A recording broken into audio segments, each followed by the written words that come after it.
Gracias por continuar con nosotros en este espacio Despierta RD y hemos llegado al momento central, las entrevistas, y hoy iniciaremos con una persona que me hace sentir viejo, pero también me hace sentir bien. Pues yo creo que aquí se cumple el extraño caso de Benjamin Button. Yo tenía pelo, lo boté, ahora estoy viejo y Manuel sigue igualito, señores. Aquí tenemos con nosotros a Manuel Mecarielo, quien es el presidente del Observatorio de los Derechos Humanos y estará conversando con nosotros y con todos ustedes acerca de muchas informaciones interesantes. Manuel, Yo le dije buenos detrás de días. cámaras que me diera el secreto para mantenerme joven. Ese hombre nunca envejece.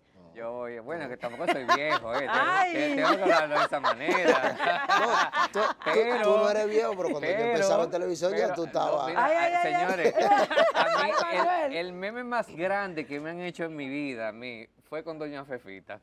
Ay, Yo por Dios, no, te ahí se compararon. pasaron. Ahí se Óigame, una pasaron. vez a mí me contratan para ser el presentador del carnaval del desfile del Santo Domingo, el carnaval de Santo Domingo, en el Malecón, y yo, claro, todo el mundo sabe quién es Fefita, pero yo nunca tuve la oportunidad de estar cerca de Fefita. Ok. Y yo muy emocionado, ay, doña Fefita, qué emoción. Usted me permite una foto, cuando me voy a tirar la foto, vienen periodistas del Nacional y otros periódicos y comienzan a tirar fotos y Fefita me abraza y me dice que yo soy vieja de qué, si yo crecí viendo a Manuel y Emma.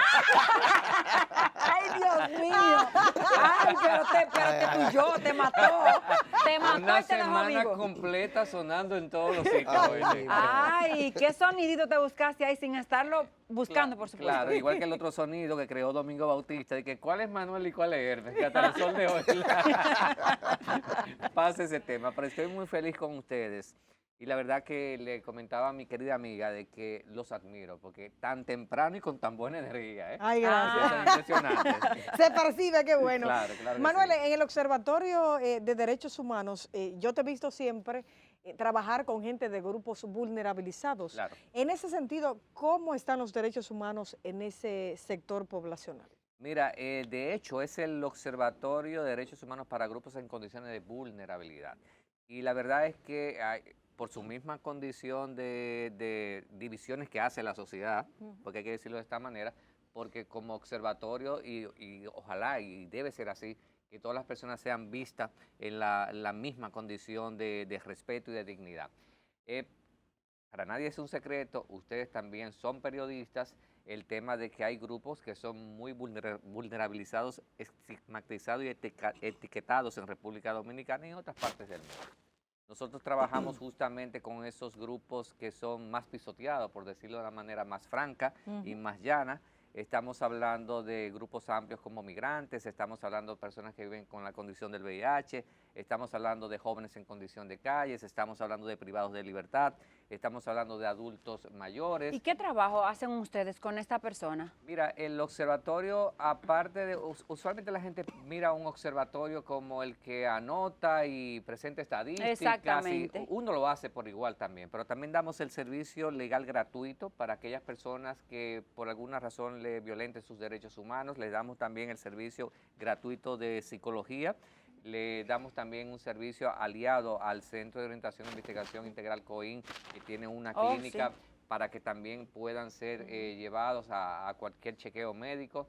Estamos dándole seguimiento de manera permanente, hacemos opinión pública, que ustedes han visto las noticias que usualmente han salido, que producen desde el observatorio. Estamos muy ligados de que se reconozcan y que se resuelvan situaciones de inmediato de personas que le violen sus derechos humanos. ¿Quién sustenta esta institución? Mira, el observatorio, primero, ¿cómo surgió el observatorio? Surge de una reunión de cerca de 38, casi 40 periodistas. Y esto fue hace 9 años. Ah, ¿lo impulsan periodistas? Esto fue hace 9 años y de ahí surge la idea del observatorio. ¿Cómo se mantiene el observatorio? COIN es una de las organizaciones ONG que apoya mucho al observatorio. Hay proyectos que surgen dentro del observatorio que son apoyados por agencias internacionales. El observatorio no cobra un centavo a nadie, o sea, que necesariamente necesitamos el apoyo de otras instituciones. El observatorio está conformado por 34 organizaciones de la sociedad civil de República Dominicana que son socias del observatorio, e igual también hemos ampliado el tema de buscar socios en otros países. Recientemente me tocó ir a Costa Rica y allá hicimos una sociedad con 32 organizaciones de la sociedad civil de Costa Rica e iremos también tocando puertas en otros lugares. Manuel, hay una inquietud que tengo. Cuando hablan de derechos humanos, la gente dice de una vez, ay, estos son los que defienden los delincuentes. Exacto. Incluso hay unas declaraciones que hizo uno de estos líderes en estos días. Trajo un aluvión de críticas porque decía, ahora que están matando a los delincuentes saliste, cuando estaban matando a la gente seria, no dijiste nada. ¿Cuál es la línea que ustedes tienen a propósito de estas ejecuciones y los niveles de violencia que está viviendo en sentido general? Mira, ¿Cómo se trabaja el observatorio? y qué bueno que tú digas eso, porque realmente es así como lo dices. Hay personas que dicen, no, los que trabajan derechos humanos defienden delincuentes. Los que trabajamos o los que defendemos derechos humanos, estamos apoyando la dignidad de cada persona. Nosotros no estamos buscando ni poniéndole una etiqueta a nadie. Sí, en estos días yo hice un comentario de que es un tema peligroso que de repente te digan a ti un intercambio de disparos y mataron a un grupo. Es también penoso y peligroso ver que dentro de la sociedad hayan grupos aplaudiendo que sucedan estas cosas. ¿Por qué? Porque es peligroso, porque en esas teorías pueden suceder muchas cosas. Y nosotros aquí, que mirándolo como comunicadores, sabemos que puede ser y que puede pasar. No, bueno, ¿qué ha pasado? ¿Qué ha pasado? Y que siempre deja daño colateral. Claro, ¿qué ha pasado? Entonces, lo ideal no es que exista esto de que mataron a alguien por un intercambio de disparos, no. Hay maneras de cómo judicializar a personas que estén en conflicto con la ley o que estén haciendo cosas que no deban de ser. Entonces, nosotros como observatorio ahí tenemos una crítica. No podemos estar ni apoyar posiciones como tú dices, de líderes que salen a aplaudir esta situación, otros que comienzan a criticar. No. Nosotros tenemos que ser justos a la medida de que no podemos estar de acuerdo con teorías como esas y que las cosas deben ser paso a paso, de manera judicial como tienen que ser, y que los agentes, y mira que tengo mucha gente querida dentro de la Policía Nacional, porque nosotros hemos capacitado, que es otro rol del observatorio, capacitar a instituciones como la misma policía, donde capacitamos a 1.500 policías con el tema de los derechos humanos y vamos a seguir. Y como estamos capacitando también a miles de doctores en República Dominicana para que se humanicen en el tema de los derechos humanos. Pero al punto que voy, un agente, por ejemplo, de la policía, debe saber y manejar las situaciones de cómo controlar situaciones antes de llegar al último paso, que es un intercambio de disparos. Tener un protocolo. Hay un protocolo que hay que cumplir. Precisamente, Manuel, me gustaría saber el impacto que han tenido ustedes desde el observatorio, porque tal como tú decías, esas personas a las que ustedes están dirigiendo esos servicios, son personas que a veces es con lo único que pueden contar, porque no tienen los recursos o porque el sistema los revictimiza. Exacto. Que eso es una situación que se da mucho en ese segmento de la población que ustedes están tratando. Claro. El impacto, ¿cómo ha sido? ¿Qué tanto le han cambiado la vida a esas personas que llegaron con una situación X al observatorio? Bueno, de hecho hay muchos logros que puede presentar el observatorio y así rápidamente entre los más de 8 grupos que trabaja el observatorio, porque le mencioné ahorita una parte, pero hay muchos más. Están los niños, niñas y adolescentes, están las personas víctimas de trata y tráfico, está la misma población LGBTIQ+, que también es muy discriminada. O sea, hay muchos grupos que trabajan, o sea, que se acercan al observatorio. Y mira, yo creo que de los logros más importantes, los tantísimos logros, es visibilizar esas situaciones que pasan en determinados lugares, que es un rol importante del observatorio. Pero si tú me dices de manera concreta, ¿cuáles grupos recientemente han sucedido? Por ejemplo, las personas que son despedidas de un trabajo por ser VIH positivo. Oh, sí. Que ahí Bueno, se viola que la hubo una ley. Que la ley ¿te acuerdas? está, Sí. está contemplando la ley, o sea, la ley los protege, pero aquí no se suele cumplir. Y hubo una sentencia de años que tú la mencionaste, Ajá. de 3 años atrás, de una persona que defendió el observatorio, que se logró que se repusiera dentro de su trabajo, que se le diera una demanda de 2 millones de pesos y que los sueldos que no le habían pagado se lo devolvieron. Pero recientemente pasó lo mismo. Claro. Hace poquito, en una organización también del Estado, y el observatorio logró esa misma hazaña que pasó con la otra. Y ese es uno de los pocos ejemplos que podemos ver en el observatorio. O sea, hay muchas cosas que podemos mencionarlas como logros. ¿Ustedes atienden personas solo de la capital, es decir, el Distrito Nacional y la provincia de Santo Domingo, o tienen una A nivel plataforma nacional. para todo el que de cualquier parte del país? A nivel nacional, a nivel nacional. Y de hecho, un ejemplo que te pongo con niños, niñas y adolescentes, una vez que nos tocaron las puertas desde Verón, una situación que pasó con unos niños que se llevaron, estaban haciendo como redadas para niños de la calle, en condición de calle, y Conani, que fue en ese momento, se llevó a 2 niños que no tenían que ver con la situación de la redada por equivocación. Entonces, Wow. toda una comunidad se revolteó cuando llaman al observatorio. Nos tocó, y recuerdo ese día que nos tocó visitar a las 9 de la mañana y todavía eran casi las 10 de la noche y estábamos en pleno terreno tratando de resolver esa situación. Gracias a Dios se resolvió, el tema era que no aparecían a dónde fue que llevaron a los niños, y de Verón esos niños aparecieron aquí en el Distrito Nacional. Wow. Y sus padres no sabían absolutamente nada. Y una persona que no se esté viendo ahora y que tenga alguna situación o un familiar, ¿cómo puede contactarlo a usted? ¿Y qué garantía tiene de que, verdad, va a recibir el servicio de manera oportuna? Porque Claro. no se tiene una lista de espera o cómo funciona. Eso de inmediato, porque de hecho cuando decimos grupos vulnerabilizados es porque es peor todavía de un grupo vulnerado. O sea, la situación es mucho más difícil. Pueden marcar ahí una línea de auxilio que es totalmente gratis, que es la 809-200-0286. O pueden llamar al 681-1515 con el 809. Y por supuesto, nosotros agendamos de que o que pasen a la oficina o nosotros visitamos donde están la persona con el tipo de situación que llevan, pero ahí estamos siempre dando el servicio. ¿Y redes sociales tienen? Sí, pero tú sabes que nosotros, está Observatorio de Derechos Humanos para Grupos en Condiciones de Vulnerabilidad, o odhgb.do. Pero el tema de nosotros es que nos gusta más el contacto físico para escuchar y saber. ¿Por qué digo esto? Porque a veces una persona puede entender que hay una violación de derechos humanos, pero no hay una violación de derechos humanos. Ok. Entonces, hay un equipo amplio que trata y que recibe a las personas que pueden ser víctimas de violaciones de derechos humanos. Dentro de esos grupos en condición de vulnerabilidad, vemos muchos casos en medios de comunicación de la comunidad LGBTIQ+, por ejemplo en Santiago, que han matado transexuales, etcétera, etcétera. ¿Cuáles están ahora mismo en mayor riesgo? Que tú digas, por ejemplo, mira, tal población está sufriendo vejámenes por esto, esto y esto. Pero tú dices de la población LGBTI. No, en conjunto. En Porque conjunto, en conjunto yo te puedo decir ayer que fue un día muy intenso dentro del observatorio, donde recibimos casi 25 visitas y todas eran con el tema migratorio.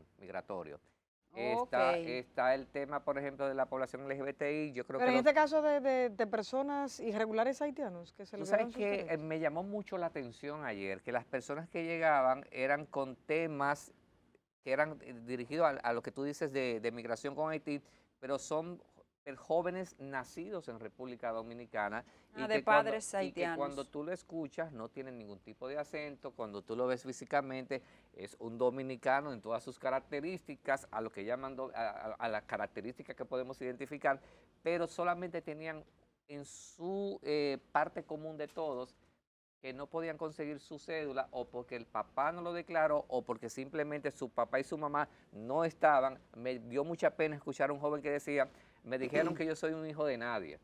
Entonces, es fuerte a ti que te digan que tú eres un hijo de nadie.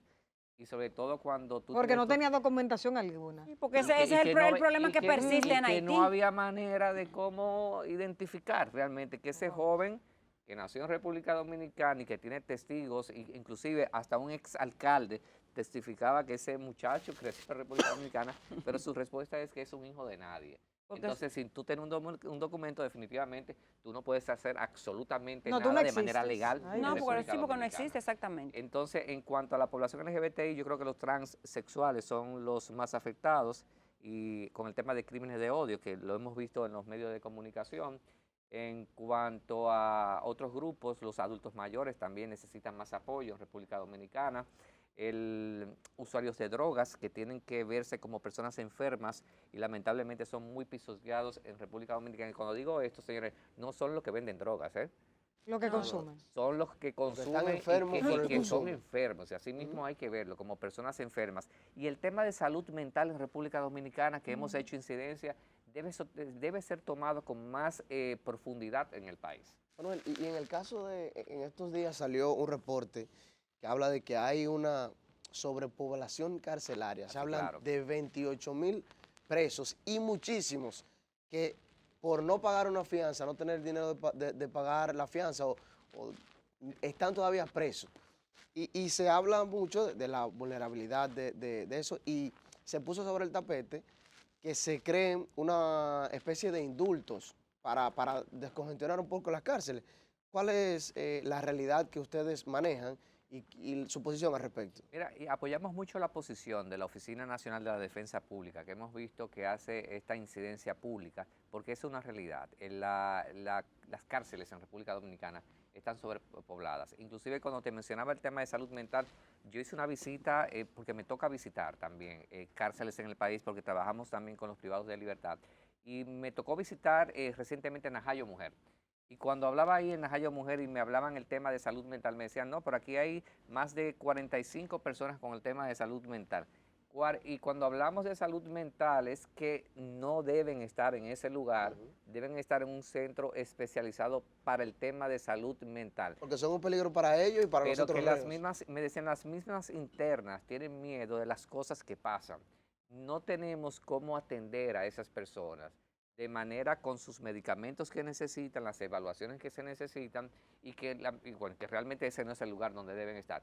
Y cuando hablamos de salud mental, estamos hablando de esas personas que se pusieron de moda, porque hay que decirlo de esta manera, recientemente por el lamentable caso que sucedió de la piedra que lanzaron, que comenzaron un grupo de personas en la realidad a decir, no, y lo voy a decir de la manera más brutal que pude escuchar, cuando decía, a los locos hay que sacarlo de circulación. Señores, o sea, ese no es el término, ¿eh? Y ese no es la situación, porque muchas de esas personas que están en la calle tienen trastornos severos, no tienen familias, están en condición de calle, y cuando le hago el hincapié de que no tienen familia, es que una de las características en el tema de salud mental para que te atiendan en algunos hospitales que hay, que son creo que 5, pero son para atenciones Básicas. no diríamos básicas, sino tema de crisis. Entró y salió y se va para la calle de inmediato. Ambulatorias. Ambulatoria, pero si existiera o si funcionara algún lugar en República Dominicana, la característica es que tú te internes con tu paciente como familiar. O sea, tú dejas de hacer tu vida, de cómo tú puedes mantener a esa persona, porque una de las exigencias es que el familiar se quede. Eso te iba a decir que en muchas familias dominicanas esa persona con problemas mentales también es visto como una carga. Sí. Lo estigmatizan y no debería ser que así. es el peor error eso. O sea, mientras exista la etiqueta y la estigmatización, ese es el problema real. Pero volviendo al tema de las cárceles, claro que hay que indultar. O sea, las cárceles están repletas en República Dominicana y lamentablemente, para nadie ese es un secreto de los comunicadores y de los que trabajamos derechos humanos, que si se han construido cárceles nuevas que aún no están funcionando y que no se están aplicando y que fueron construidas con el dinero de todos nosotros. Sobre todo. Entonces, señores, hay que descongestionar. Y hay mucha gente que está enferma ya muriendo dentro de una cárcel, con temas de cáncer, con otros tipos de temas de salud que están ahí dentro. Entonces, hay también gente que ya cumplió, pero no tiene el dinero para pagar la famosa multa que se le pone para poder, y no pueden hacerlo. Entonces, hay que buscar una forma. Estamos iniciando un nuevo año. ¿Algunos planes, algunos proyectos de manera específica que tengan ustedes en el observatorio a desarrollar en este año? Bueno, seguir el tema de capacitación de manera masiva a las autoridades de República Dominicana y también al personal médico de República Dominicana de cómo atender con dignidad a una persona. Seguir también fortaleciendo el tema de la defensa de los derechos humanos, pero también de que las personas entiendan que hay derechos, pero hay deberes también que hay que cumplir, porque no es tan solo es que nos veamos como la víctima. También nosotros debemos entender cuáles son los derechos y los deberes. Me surge la inquietud, Manuel, perdón que te interrumpa. ¿Han contemplado ustedes ofrecer algún tipo de charlas, de orientación en escuelas, colegios? Porque, Sí, lo estamos haciendo. Yo siempre he sostenido la tesis de que es mejor tú educar cuando el niño está en su simiente, a esperar que sea un adulto para decirle cómo debe tratar, Claro. digamos, a una persona en situación vulnerable, o el tema de la violencia intrafamiliar y ese tipo de cosas. Mejor hacerlo cuando está pequeñito para que vaya Claro, creciendo claro. con esa base. Y lo estamos haciendo eso día a día, y no tan solo colegios, liceos, universidades, autoridades, que ya se lo dije. Le mencioné que una rica experiencia fue el poder llegar a la Policía Nacional y capacitar a 1.500 agentes de la policía, miles y miles y miles de doctores, de los famosos doctores que también van surgiendo en las famosas pasantías que hacen en los hospitales para frenar el tema de la violación de derechos humanos y el de poner una etiqueta, porque a veces no podemos, a veces como seres humanos cometemos un grave error de no estar de acuerdo con alguien de cómo es. Desde este lado comenzamos a criticar, a señalar, y una palabra muchas veces duele más que otras cosas, ¿eh? Y Una marca bofetada. más. Manuel, muchísimas gracias por estar esta mañana tempranito aquí haciéndonos Gracias a compañía. ustedes, y me encantó el café que me dieron, me despertó. Qué bueno. Y yo estaba disfrutándome, viéndole a ustedes con la energía que tienen tan tempranito, de verdad que yo quisiera volver pronto por aquí, porque me pusieron a madrugar. Bueno, Bienvenido pues, será entonces. Gracias. exactamente, gracias a Manuel Mecarielo. Estuvo hablando en nombre del Observatorio de Derechos Humanos de Personas Pero mira, Vulnerables. pero a la población, porque hay gente que me dice, pero tú no eres de la televisión. Sí, yo tengo varios roles. ¿eh? Ah, sí, sí. El de la sí. televisión sigue igualito. Ajá. Pero yo creo que ese también me da mucho más fortaleza a la hora de poder hacer una incidencia pública. Ah, por supuesto. Porque el tema de la comunicación vale y pesa mucho en República Dominicana. Claro que sí, claro que sí. Así es que vamos a nuestra siguiente pausa y al regreso continuamos con más contenido en Despierta RD. Despierta, despierta, despierta.